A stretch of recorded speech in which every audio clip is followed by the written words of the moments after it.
சொன்னால் ஒரு தொண்டர்கள்ட்ட மேடையில் பேசுகிறது தான் தம்பிமார்கள், தம்பி நாம் தம்பிம்பார். நீங்கள் தனியாக ஃபோனில் எடுத்தா கேட்டீங்கன்னு வைங்க, அவ்வளவுதான். அந்த மாதிரி உரையாடலே ஒரு 50 மேலே ஓடிட்டு இருக்க ஒரு தொண்டன் கேட்குறான், நீங்கள் ஒரு ஆளை போட்டிருக்கீங்க, யாருன்னு தெரியாது, ஜெயிக்க முடியாது, பாடுபட்ட ஒரு ஆளை போடணும்னு சொன்னால் அதுக்கு என்ன பேசுகிறான்னு பாருங்கள். உங்களுக்கு என்ன மரியாதை இல்லைன்னு பாருங்க, போடுங்க. நிறுத்துற ஆளுக்கு வேலை செய்ய முடியும், செய்யல, வெளியேறி போயிட்டே. நீ என்ன, நீங்க யார சொன்ன? நாங்க களத்தில் நிக்கிறவங்க கூட நீ என்னடா எனக்கு விதி விதிக்கிற? நீ என்ன நீங்களே இப்படி பேசுன எப்படின்னா? நான் தான் பேசுவேன். என்ன நீங்க என்ன நீங்க சொல்றத நான் கேட்கறதுக்கு நிக்கிறேன்னு நினைக்கிறேன். நீ இப்ப களத்துல வேலை பாக்குறவங்களுக்கு மதிப்பு கிடையாது, கடைசியில சோறுட்டி ஒட்டிட்டே இருக்கணும். நீ வெட்ட வேணா போடா, ஒட்ட வேணா போடா, போடா நீ ஒட்ட வேணாம்டா போடா. அப்படிலாம் ஒண்ணு போடா. கட்சி நம்ம கட்சி தான், இது யாருன்னு சொல்றது? வாய முடிக்கிட்டு எனக்கு தெரியும். அது மாதிரி ஒரு தொண்டன்கிட்ட பேசுகிற முறையா இது? அப்படி அப்போ உன் கருத்தை சொல்லுப்பா, நம்ம பயம். நான் அடிமையாக தான் இல்லை போடாங்க, இப்படி ஒருத்தண்டை இப்படி இருப்பீங்க. அதுக்கு அவன்கிட்ட வர்ணாசிரம அடிமையாக இருந்துட்டு போயிடலாமே. அடிமையத்தில் விடுபட்டு வரக்கூடியவனை வந்து இன்னொரு அடிமையாக மாற்றுறதுக்கா? எல்லா அடிமைக்கு தான் கெதி.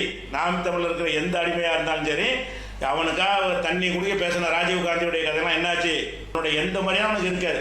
நீ பாட்டு அடிமை வேலை கரெக்டாக செஞ்சுக்கிட்டு இருந்தேன்னு சொன்னால் அதில் வந்து உன்னைய மதிக்கிற மாதிரி காட்டிக்கிடுவாங்க. ஒரு வார்த்தை ஃபோனில் பேசிட்டீங்கன்னா போதும், நாரி போயிடுவான். பொது விவாதத்தில் தொலைக்காட்சியில் ஒரு தவறை சுட்டி காட்டி ஒருத்தர் பேசுகிறாருன்னு சொன்னால் போடா வாடான்னு பேசுகிறாங்க.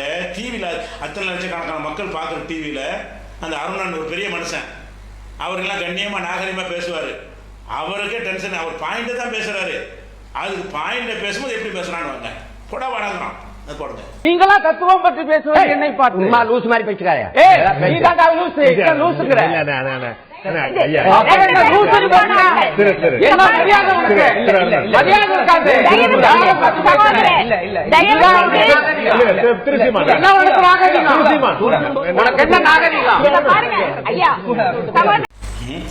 அப்ப இந்த அவர் ஒரு பேராசிரியர், ஒரு கண்ணியமா பேசக்கூடியவர், ஒரு பொது விவாதம் பல பேர் பார்த்துட்டு இருக்கிறாங்க.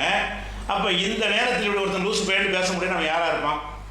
எந்த ஒரு நாகரிகம் உள்ள ஒருத்தனாக நீங்க வந்து அவன் பேசுறேன்னு கோபப்படுறீங்க. நீங்க அதை விட ஒரு வார்த்தை கிடைக்கல, இல்லாட்டி அதை சொல்லி பேசலாம். அதுக்கு அந்த தரத்துக்கு உள்ள ஆள் தான் சீமான். கண்ணியமா பேசக்கூடிய எந்த தகுதியும் அந்த ஆள் கிடையாது.